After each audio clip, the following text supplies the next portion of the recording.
Hey guys, good morning. তোমরা সবাই ভালো তো? আমিও খুব ভালো।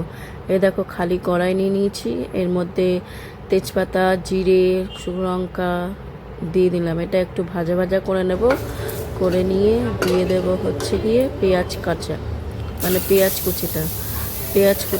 কুচিটা একটু নাড়াচাড়া করে নেব। এর যে জল আছে, পেঁয়াজের যে জল, এই পেঁয়াজের জলটাই দিয়েই পেঁয়াজটাকে ভাজা হবে। এখানে কোনো তেল ব্যবহার করা যাচ্ছে না, মানে তেল দেব না, তেল ছাড়াই এই রান্নাটা করব। দেখো কি রান্না করি, আস্তে আস্তে বুঝতেই পারবে। তো আমি কিন্তু একটুও তেল দিইনি।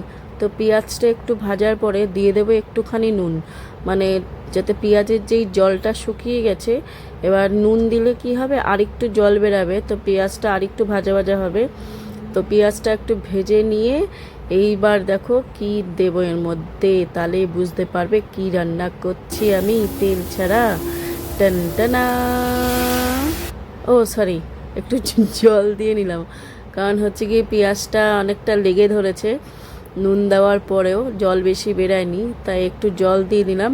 তো জলটা দিয়েও একটু ভালো করে ভাজা ভাজা করে নেব। পেঁয়াজটা আমাদের নরম হয়ে যাচ্ছে, নরম হয়ে গেলে দিয়ে দেবো এই দেখো চিকেন। চিকেন রান্না করব আমি আজকে, জিরো অয়েল। তোমরা তো শুনেছই জিরো অয়েলে রান্না, তো আমি আজকে করছি জিরো অয়েল চিকেন। তো চিকেনটা ওই পেঁয়াজ দিয়েই, পেঁয়াজের জলেই বা চিকেনে যেই জলটা ছিল সেই জলেই হলো চিকেনটা একটুখানি ভাজা ভাজা করে নিলাম। তো ভাজার পরে দিয়ে দিলাম মশলা। তো মশলাটা একটু নাড়াচাড়া করব, করে দিয়ে দেবো একটু জল, কারণ এখানে যেহেতু তেল নেই, তো জল ছাড়া জিনিসটা ভাজা যাবে না, লেগে ধরবে।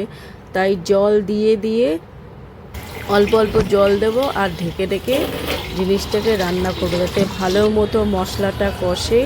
দেখেছো মশলা অনেকটা কষেছে, তো আমি আরেকটু জল দিয়ে দিচ্ছি। জল দিয়ে যে ফোটাবো, এই দেখো এখানে 4 টুকরো আলু, কারণ হচ্ছে কি আমার জন্য, কারণ এই রান্নাটা খাওয়াবো মাকে আর আমি খাবো, কারণ আমি মার কাছে ইন মুম্বাই।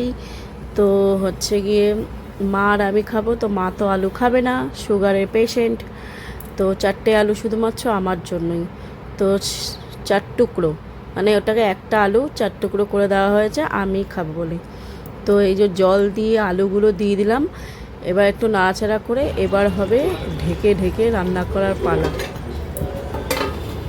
ঢেকে দিলে কি হবে, জিনিসটা আস্তে আস্তে মশলাটা কষবে, প্লাস হচ্ছে গিয়ে আলুগুলো সেদ্ধ হবে, মাংসটা সেদ্ধ হবে, জিনিসটা সুন্দর হবে। দেখেছো তেল নেই, তাও দেখো কত লাল, মানে মানে হচ্ছে কত তেল দিয়েছি, কারণ এর মধ্যে টমেটো দেওয়া আছে, একটু শুকনো লঙ্কার গুঁড়ো দেওয়া আছে, তোমরা দেখেছো।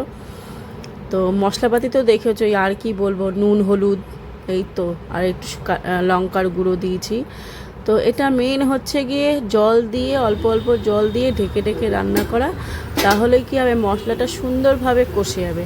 দেখো দেখেছো, ওফ, আমার তো জিভে এখনই জল চলে এলো। ওফ। তো আমার মা কি হয়, কষা মাংসটাই খেতে পছন্দ করে। পরে যে আমরা কষানোর পরে যে একটু জল দিই, সেই জল দেওয়া মাংসটা অতটা পছন্দ করে না, ভাতের সাথে অতটা পছন্দ করে না। তো কি হয়, মা যেইটুক মাংস খাওয়ার ওই কষাতেই খেয়ে নেয়। তো মাকে একটু দেখো প্লেটের মধ্যে এটা মাকে দিলাম। ওফ, কি লাগছে দেখে, মনে হচ্ছে এটা জিরো অয়েল, একদম মনেই হবে না।